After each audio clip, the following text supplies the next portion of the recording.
Hello, in this video I want to show you how to insert SD card to DJI Osmo Pocket 3.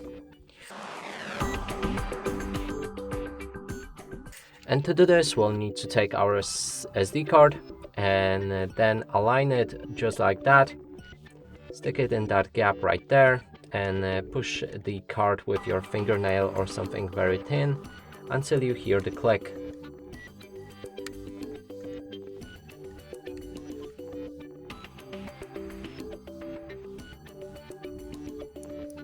Okay, now when the card is not sticking out, that means you've inserted it properly.